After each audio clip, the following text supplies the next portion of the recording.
성경 말씀 됐습니다. 마태복음 5장 3절 4절을 보겠습니다.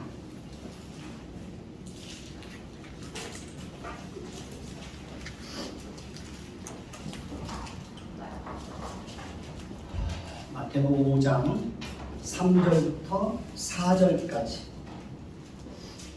돌아가면서 읽겠습니다. 심령이 가난한 자는 복이 있나니 천국이 그들의 것이니요. 애통하는 자는 복이 있나니 그들이 위로를 받을 것이요.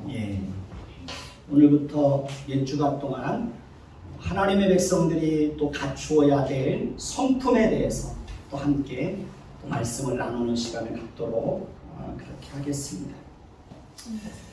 오늘 우리가 읽은 그 본문 말씀은 아주 유명한 말씀이고 아마 여러분들 잘 알고 있는 말씀일 것입니다.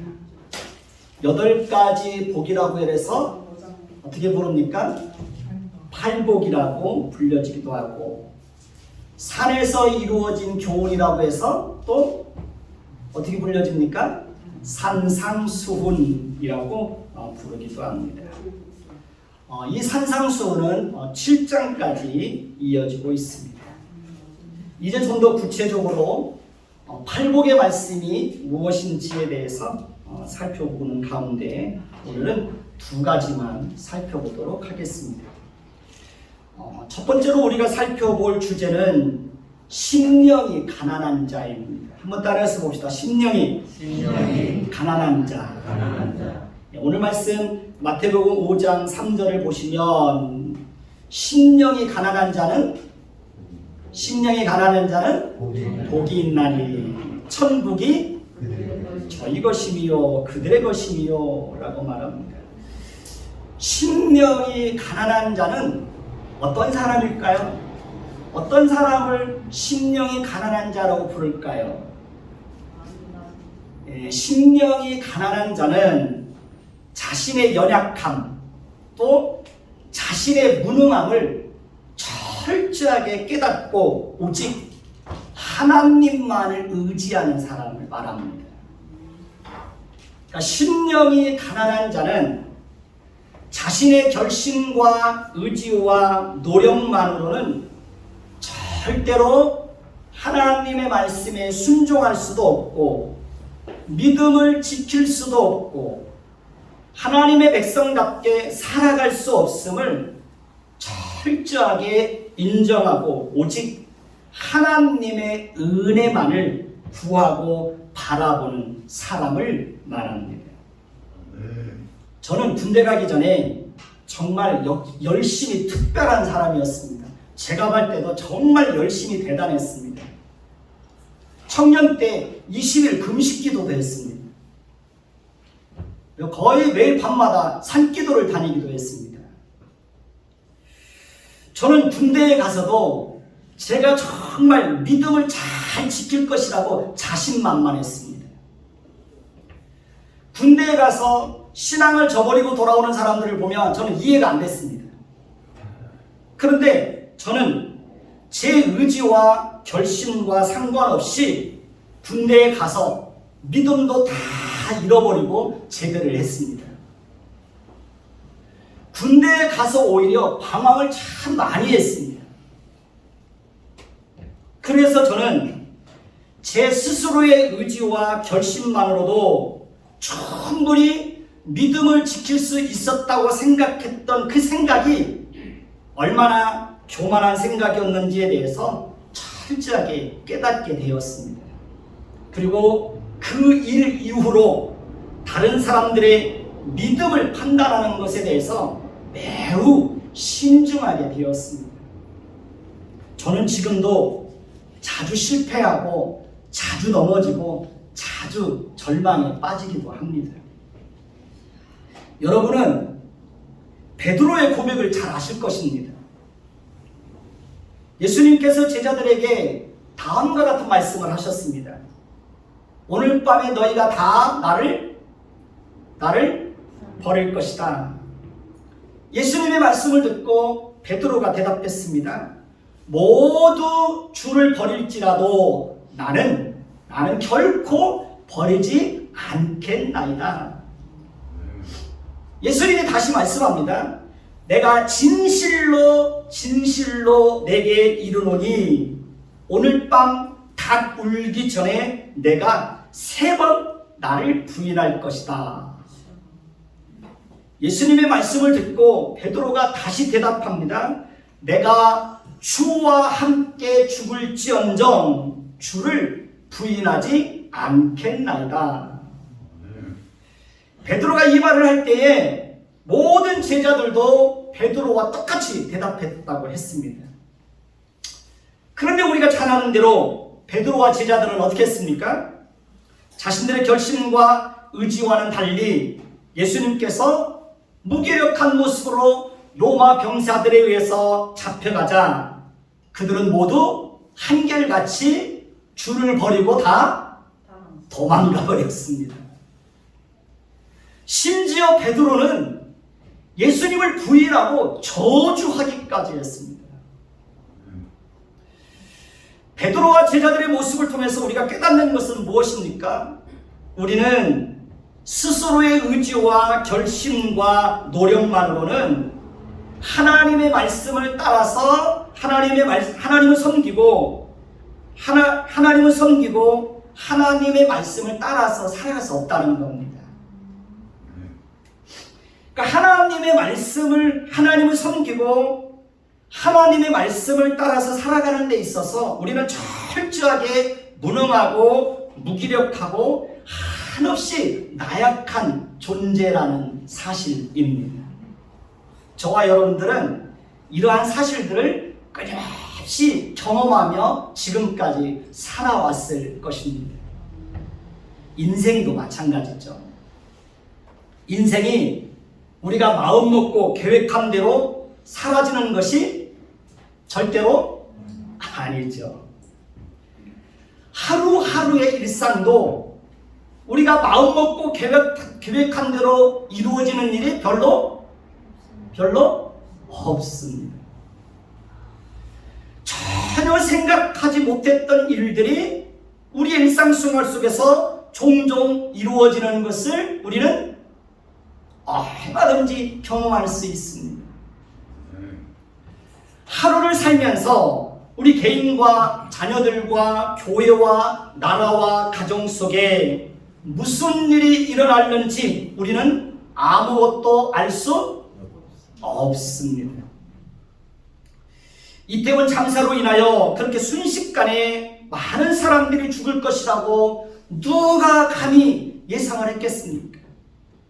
그리고 그곳에 갔던 사람들이 자신들에게 그런 불행한 일이 닥칠 것이라고 감히 누가 상상이나 했겠습니까? 그런 일이 있을 것이라는 것을 예감했다면 아무도 그 자리에 가지 않았을 것이고, 그런 일이 있을 것이라고 미리 예측했다면 어떤 부모도 자기 자녀들이 그 자리에 가는 것을 허락하지 않았을 겁니다. 코로나 때문에 전 세계가 그렇게 힘들고 고통을 당하고 혼란에 빠지고 수많은 사람들이 그 코로나로 인하여서 죽을 것이라고 누가 감히 상상이나 했습니까? 코로나 때문에 교회가 제대로 예배도 드리지 못하는 상황이 올 것이라고 누가 감히 상상이나 했습니까? 아무도 상상하지 못했습니다. 세월호 때에도 그렇게 많은 학생들이 죽을 것이라고 누가 감히 예측을 했습니까? 아무도 몰랐습니다. 만약에 미리 알았다면 아무도 그 배에 오르지 않았을 것입니다. 우리가 살다 보면 이렇게 전혀 예측하지 못했던 일들을 만날 때가 많이 있습니다. 그리고 그런 일들로 인하여 우리의 인생의 수레바퀴가 전혀 내가 원하지 않았던 방향으로 내 인생의 수레바퀴가 한없이 흘러갈 때가 있습니까? 없습니까? 그런 일이 많이 있습니다.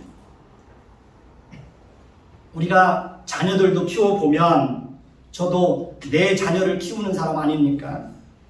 자녀들을 키워보면 자녀들이 부모의 열심과 노력만큼 부모가 바라고 기대하고 소망하는 대로 잘 자라주는 것이 아닙니다.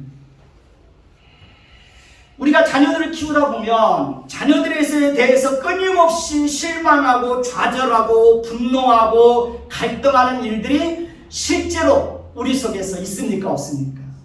많이 있습니다. 저도 많이 있습니다. 솔직한 고백입니다. 우리가 말씀대로 살아보려고 기도도 하고 열심도 내보지만 우리의 결심과 노력과 각오와 의지가 그렇게 오래가지 못해서 다 무너지는 것을 우리는 지금까지 수없이 경험하며 살아왔을 것입니다. 그런 면에 있어서 우리 인간은 끊임없이 좌절과 절망 가운데 빠지기도 하고 여러 가지 갈등 속에 사로잡히기도 하고 무능함과 무기력함과 자신의 연약함을 철저하게 깨닫기도 합니다. 저와 여러분들이 이러한 사실들을 진심으로 깨닫게 된다면 하나님 앞에서 겸손하지 않을 수 없을 것입니다. 자신을 자랑하거나 자신을 높이거나 자신감이나 긍정적인 생각으로 가득 차거나 마치 자신의 힘과 의지와 노력으로 무엇을 이룰 수 있는 것처럼 큰 소리치지 않을 것입니다. 베드로는 예수님을 3번씩이나 부인하고 난 이후에 새벽에 닭 울음소리를 듣고 예수님의 말씀이 생각나서 심히 통곡하며 울었다고 했습니다. 베드로는 그 일을 통해서 자신의 무능함과 무기력함과 연약함을 철저하게 깨닫고 평생 하나님 앞에서 겸손한 자로 살았을 것입니다. 베드로전서 5장 5절에서 6절을 보면 제가 읽어드리겠습니다. 젊은 자들아 이와 같이 장로들에게 순종하고 다 서로 겸손으로 허리를 동이라. 하나님은 교만한 자를 대적하실 때 겸손한 자들에게 은혜를 주시느니라. 그러므로 하나님의 능하신 손 아래서 겸손하라. 때가 되면 너희를 높이시리라. 이렇게 말하고 있습니다. 겸손의 본질은 뭘까요? 겸손의 본질은 자신이 하나님 앞에서 어떤 존재인지를 철저하게 깨닫고 하나님 앞에서 자신을 끊임없이 낮추는 겁니다. 베드로가 왜 이렇게 겸손을 강조하고 있는 것입니까? 그는 자신이 하나님 앞에서 얼마나 무능하고 연약한 존재인지를 철저하게 깨닫게 되었기 때문에 그렇습니다. 우리는 항상 겸손으로 허리를 동이고 하나님의 능하신 손 아래서 자신을 낮추고 겸손한 마음을 가지고 살아야 하는 것입니다. 그러면 하나님께서 겸손한 자들에게 은혜를 주시고 때가 되면 겸손한 자들을 높여 주시는 것입니다. 하나님은 어떤 분입니까? 하나님은 전능하신 분입니다. 우리는 그 하나님 앞에 한없이 연약하고 무능하고 무지한 존재입니다. 그러니 우리는 항상 하나님 앞에서 겸손해야 됩니다. 그리스도인의 첫 번째 덕목은 첫째도 겸손, 둘째도 겸손, 셋째도 겸손이어야 하는 것입니다.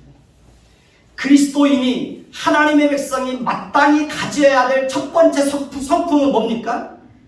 겸손입니다. 우리가 하나님의 백성으로 첫 번째 가져야 하는 성품은 심령이 가난한 자가 되어서 항상 겸손한 마음을 가지고 살아야 하는 것입니다.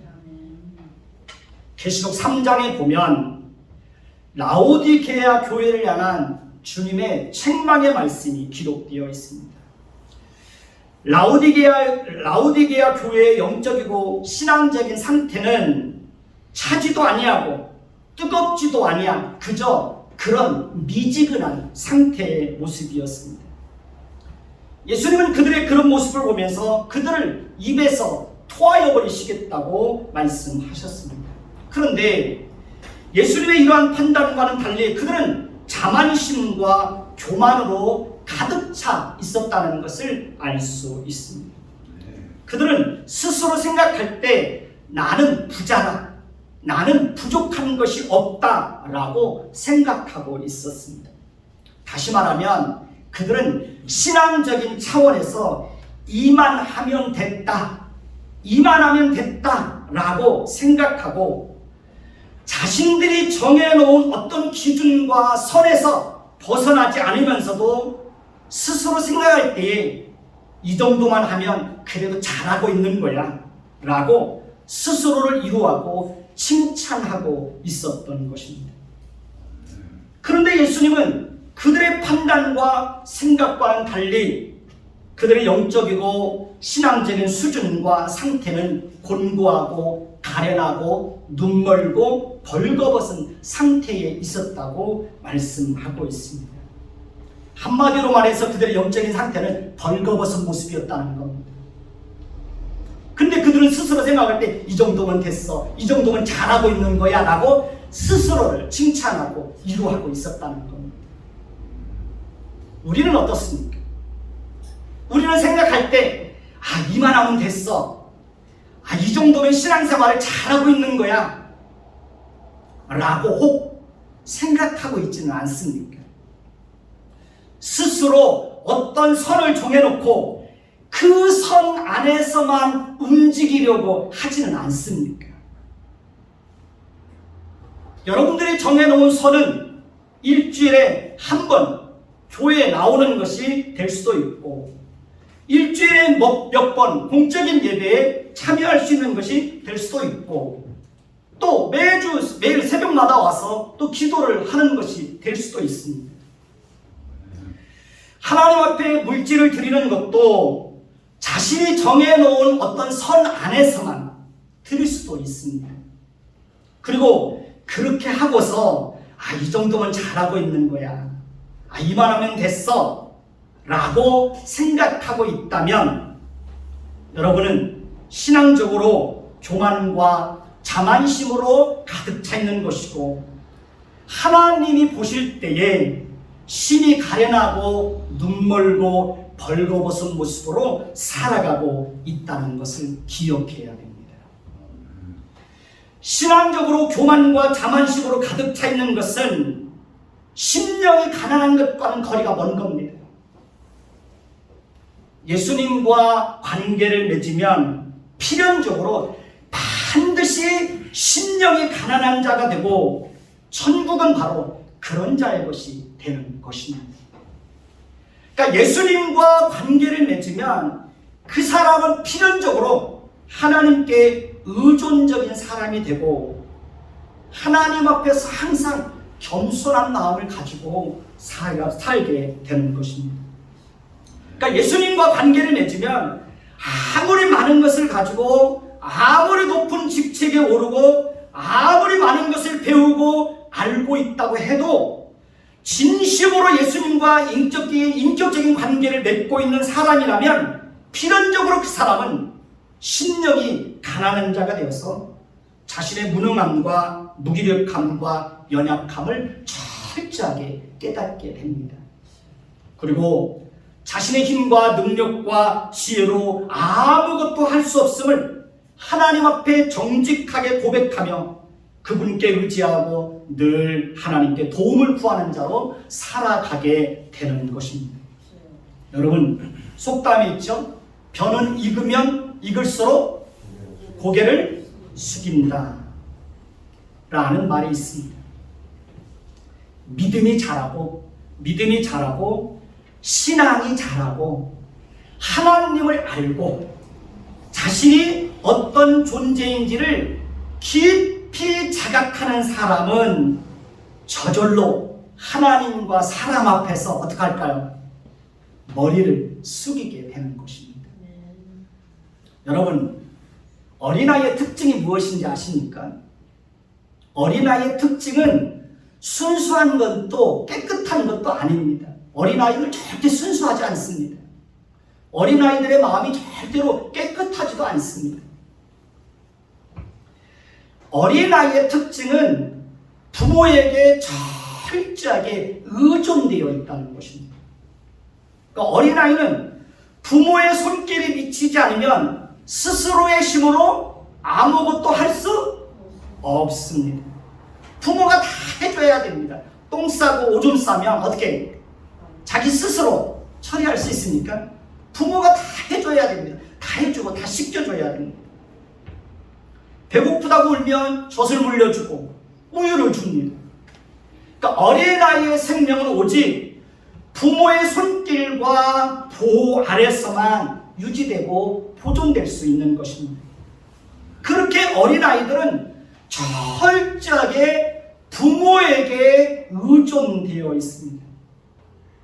우리가 그렇게 하나님 앞에서 어린아이 같은 마음으로 철저하게 하나님에게 의존되어서 살아가야 되는 것입니다. 하나님의 은혜가 아니면 스스로의 힘으로 아무것도 할 수 없음을 알아야 합니다. 하나님의 은혜가 아니면 절대로 스스로의 힘으로 자기 인생을 살아갈 수 없음을 알아야 합니다.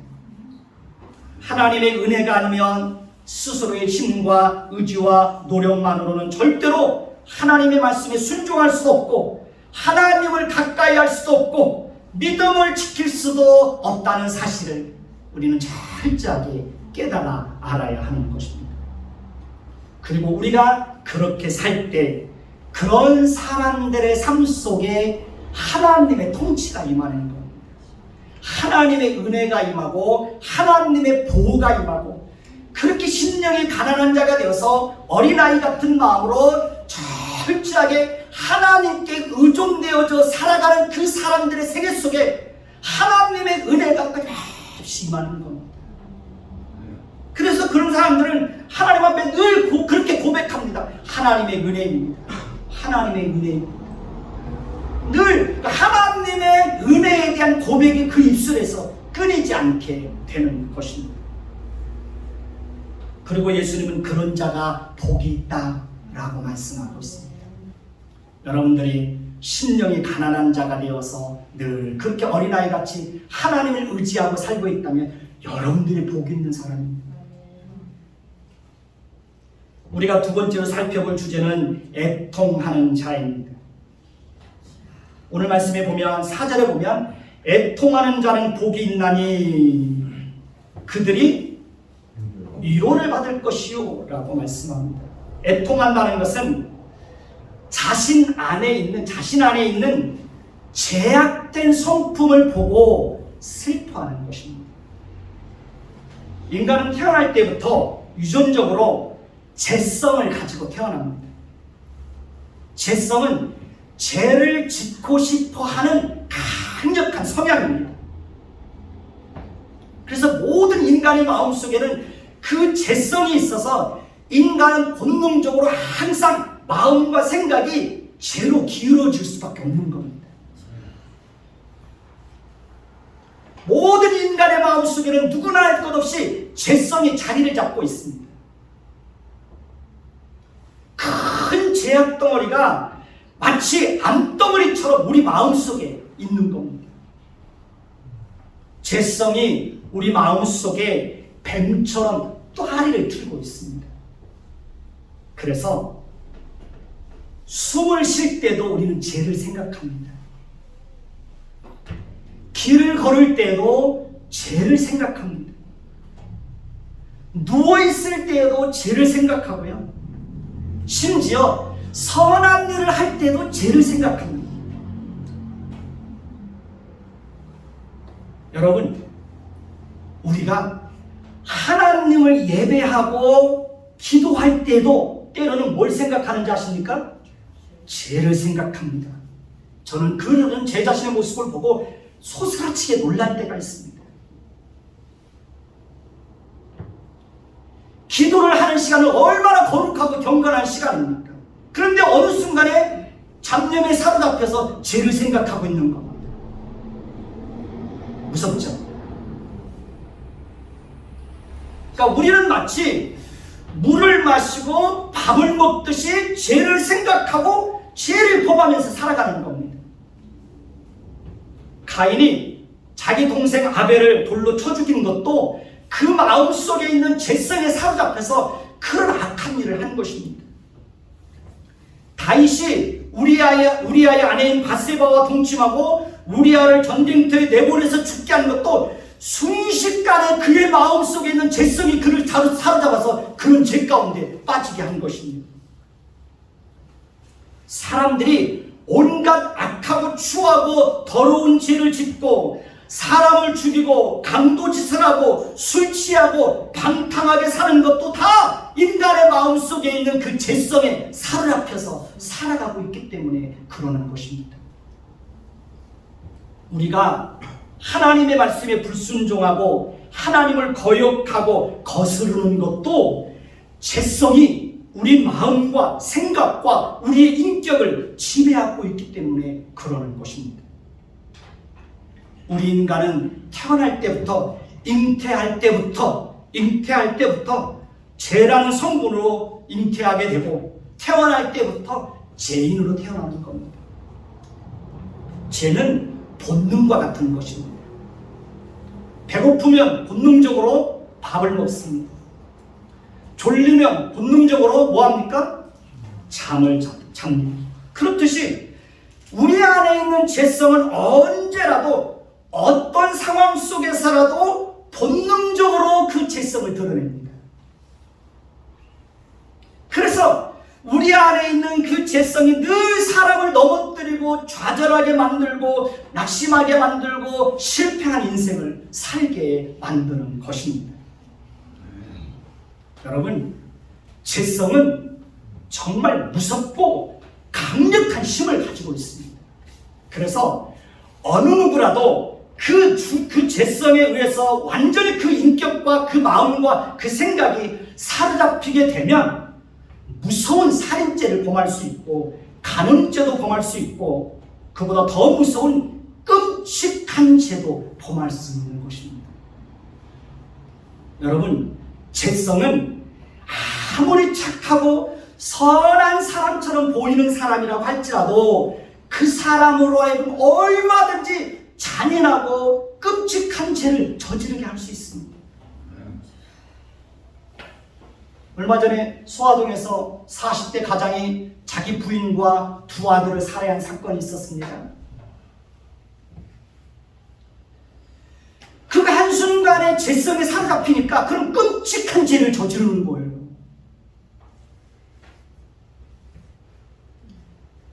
죄성은 도덕적으로 탁월하고 윤리적으로 흠이 없는 사람처럼 보이는 사람이라고 할지라도 순식간에 그 사람을 넘어뜨릴 수 있습니다. 죄성은 박사나 교수나 의사나 선생님이나 지식인들조차도 얼마든지 그 사람으로 하여금 더럽고 추하고 음란한 죄에 빠지게 할 수 있습니다. 저와 여러분은 우리 마음속에 나 아닌 또 다른 나가 존재하면서 우리를 항상 괴롭히고 넘어뜨리고 좌절하게 만들고 화나게 만들고 미워하고 시기하고 질투하고 더럽고 추하고 음란하고 악한 생각들을 품게 하고 죄를 범하게 하는 것을 끊임없이 발견할 것입니다. 나 아닌 또 다른 나, 그 뭘까요? 그것이 바로 우리 안에 있는 죄성이라는 겁니다. 죄성도 하나의 인격체입니다. 죄성을 하나의 인격체라고 부르는 것은 그것도 하나의 성품을 만들어내는 것이기 때문에 그렇습니다. 죄성이 만들어내는 성품은 모두가 추하고 더럽고 악한 것들입니다. 거기에는 거룩함도 정직함도 순결함도 아름다움도 예의도 인격도 없습니다. 그 어떤 선한 것도 없습니다. 오직 죄성이 만들어내는 그 성품 속에는 오직 악한 것만 있습니다. 여러분은 그리스도인과 비그리스도인의 차이가 어디에 있다고 생각하십니까? 그리스도인들은 자신 안에 또 다른 나로 인하여 자신이 항상 죄악에 사로잡혀가는 것을 보는 자입니다.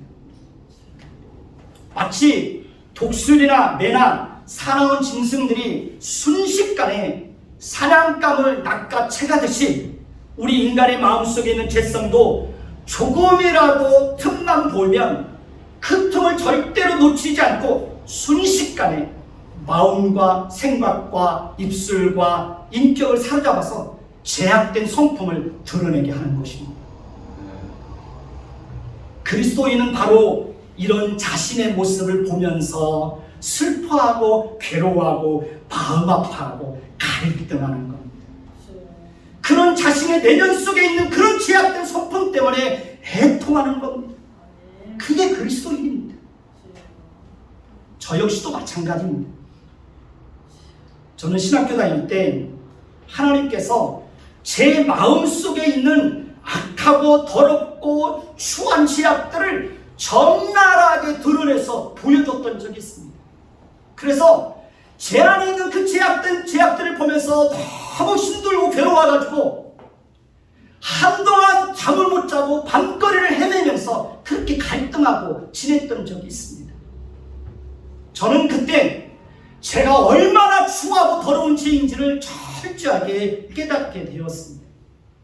그리고 그런 나를 구원하시기 위해서 하나님이 자기 아들을 이 땅에 보내주시고 그런 나를 구원하기 위해서 그리스도께서 자신의 생명을 십자가에 내어주시고 나를 위해서 피 흘려주시기까지 그 하나님의 사랑과 그리스도의 사랑이 얼마나 크고 놀라운지를 절절하게 깨닫게 되었던 적이 있습니다. 죄성의 깊이를 알고 자신이 어떤 죄인인지를 깊이 깨닫는 사람이 하나님의 사랑도 그렇게 깊이 깨닫는 것입니다. 하나님을 모르는 사람들은 자신 안에 또 다른 나가 존재한다는 사실을 모릅니다. 자신 안에 죄성이 있어서 자신이 그 죄성에 잡혀서 살아가고 있다는 사실조차도 모르고 살아갑니다. 특히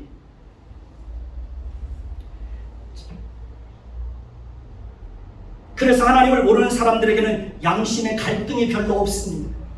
애통함이 없습니다. 거짓말을 밥 먹듯이 해도 반성이나 죄책감이 전혀 없습니다. 죄성에 사로잡혀서 살아가는 사람들을 보면 때로는 사람처럼 보이지 않고 사나운 일이나 늑대나 하이에나처럼 보입니다. 특히 하이에나는 집단을 이루면서 다른 짐승을 공격해서 물어뜯고 죽입니다. 요즘 세상을 보고 사람들의 행태를 보면 정말 하이에나처럼 보입니다. 사람을 대할 때 사람의 인격을 존중하고 배려하는 것이 아니라 하이에나처럼 집단적으로 달려들어서 갈기달기 물어뜯고 죽이려고 합니다. 요즘 세상의 모습이 그렇습니다.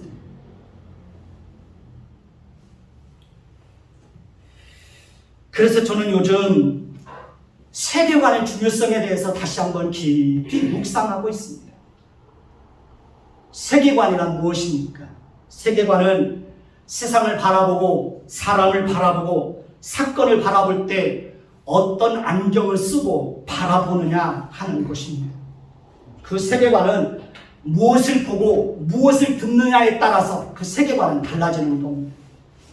그래서 까만 안경을 쓰고 보면 까만 안경을 쓰고 세상을 바라보면 모든 게 어떻게 보일까요? 까맣게 보입니다. 빨간 안경을 쓰고 보면 세상이 온통 어떻게 보입니까? 빨갛게 보입니다. 그러니까 어떤 색깔의 안경을 쓰고 보느냐에 따라서 사람과 사건과 세상을 바라보는 눈이 완전히 다르고 해석이 다르고 적용이 다르는 겁니다. 예수님께서 이렇게 말씀하셨습니다. 잘 들어보십시오. 마태복음 6장 22절에서 23절을 보면 눈은 몸의 등불이니 그러므로 내 눈이 성하면 온몸이 밝을 것이요 눈이 나쁘면 온몸이 어두울 것이니 그러므로 내게 있는 빛이 어두우면 그 어둠이 얼마나 더하겠느냐. 지난주에 장로님 댁에 가서 장로님과 장옥순 권사님과 함께 이런저런 말씀을 나누는데요.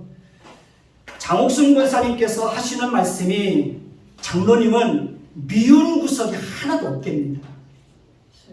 지금도 누워있는 모습을 보면 마치 할머니가 손자를 바라보는 것 같아서 장로님이 그렇게 귀엽답니다. 그래서 저도 한번 장로님을 쳐다봤습니다. 그때 귀엽더라고요. 장로님이 너무 귀여워요. 권사님도 얼마나 귀여운지 모르겠어요. 저는 권사님의 말씀을 듣고 정말 깜짝 놀랐습니다. 근데 권사님이 하시는 말씀이 자기 마음이 그렇게 드는데 어떻게 하냐는 거예요. 그런 마음이 든다는 거예요. 그런 생각이 든다는 거예요. 그러니까 하나님이 그런 마음을 주시는 거죠. 권사님은 정말 마음이 너무너무 아름답고 따뜻하고 순수하고 마음이 너무 예뻐요.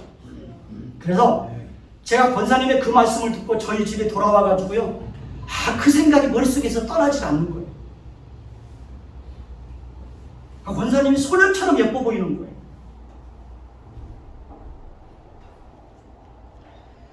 어떤 눈을 가지고 바라보느냐에 따라서 이렇게 정말 해석이 달라지는 거예요.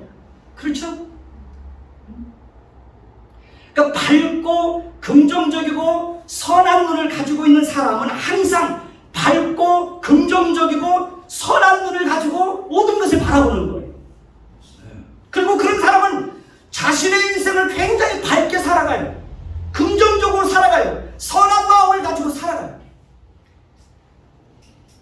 그러나 어둡고 부정적이고 악한 눈을 가지고 있는 사람들은 모든 것을 어둡고 부정적이고 악한 눈으로 보는 거예요. 그런 사람은 자신의 인생을 어둡게 살아가요. 부정적으로 살아가요. 악하게 살아갑니다.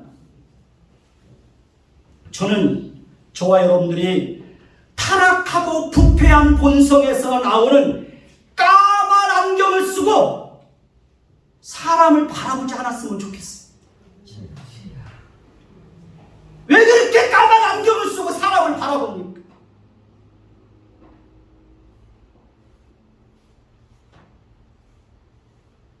하나님의 성품의 눈으로 세상을 바라보고 사람을 바라보고 자신을 바라보고 이해하고 해석하고 적용했으면 좋겠습니다. 까만 안경을 쓰고 이태원 참사를 바라보는 사람은 유족들의 아픔을 전혀 이해하지도 못하면서 정치적인 목적으로 이용하려고 합니다. 그것을 이용해가지고 대통령을 탄핵해야 된다고 집회를 하고 있습니다. 중고등학생들까지 동원해가지고 그런 악한 일들을 저지르고 있습니다.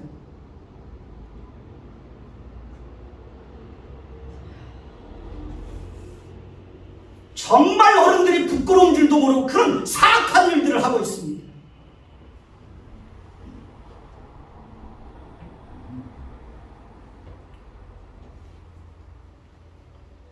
제일 중요한 게 뭔지 아십니까? 질서를 지키는 겁니다. 하나님은 질서의 하나님입니다. 하나님은 어지러움의 하나님이 아닙니다. 하나님은 질서를 거스르고 질서를 거역하고 질서를 무너뜨리고 하는 자들을 하나님은 악하게 보는 겁니다.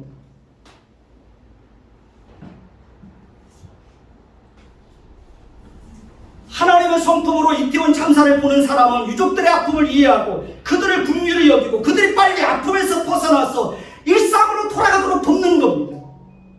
그게 하나님의 성품으로 바라보는 겁니다.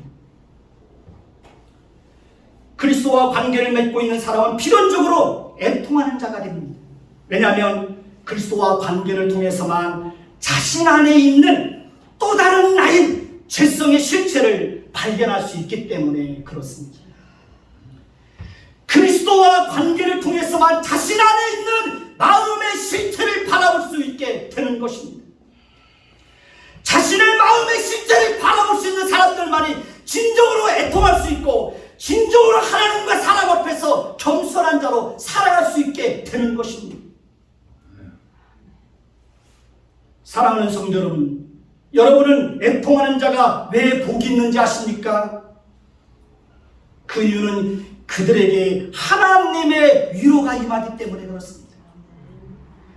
하나님은 애통하는 자들이 끊임없이 하나님의 위로를 베풀어 줍니다. 하나님은 애통하는 자들에게 하나님의 위로가 풍성하게 임하게 하는 겁니다. 하나님은 애통하는 자들의 마음속에 참된 평안이 임하게 합니다. 하나님은 애통하는 자들에게 참된 소망과 기쁨이 임하게 하는 것입니다. 굉장히 역설적이죠. 애통하는 것 같은데 그 속에 위로가 있고 기쁨이 있고 평안이 있고 감사가 있는 것입니다. 이것은 애통하는 자들에게 주시는 하나님의 놀라운 은혜이고 축복인 것입니다. 하나님을 모르는 사람들에게는 그런 애통함도 없거니와 하나님을 모르는 사람들에게는 하나님의 진정한 위로가 그들에게는 없습니다. 그들은 오히려 마지막 심판날에 슬피 울며 이를 갈며 괴로워하게 될 것입니다. 성경은 분명하게 경고하고 있습니다. 하나님을 알지 못하는 사람들이 받을 수 있는 유일한 위로는 오직 이 땅에서 뿐입니다. 그러나 하나님의 백성들에게서는 이 땅에서 뿐만 아니라 죽음 이후에 천국에서 하나님과 함께 거하면서 하나님께서 베푸시는 위로를 영원토록 경험하게 될 것입니다. 오늘 우리는 하나님의 백성이 가져야 될 두 가지 성품에 대해서 살펴보았습니다. 첫째는 심령이 가난한 자입니다. 심령이 가난한 자는 겸손한 자입니다. 애통하는 자는 자신 안에 있는 그 죄성의 실체를 발견하고 그것으로 인하여 애통하는 것. 저는 여러분들이 하나님 앞에서 정말 그 애통하며 하나님의 위로를 구하며 그대 안에 있는 죄성 때문에 하나님의 성품을 제대로 드러내지 못하는 자신의 연약함을 바라보면서 슬퍼하고 애통하며 그 속에서 정말 하나님의 성품을 드러내고 싶은 그 간절한 열망에 붙잡혀서 그렇게 하루하루를 내가 어떻게 하면 하나님의 성품을 드러내면서 살아갈 수 것인가, 내 힘으로 안 되니 끊임없이 하나님의 은혜를 구하는 겁니다. 저는 여러분들이 그렇게 살았으면 좋겠습니다. 하나님의 백성과 하나님의 백성이 아닌 자의 분명한 구별은 거기에 있는 겁니다.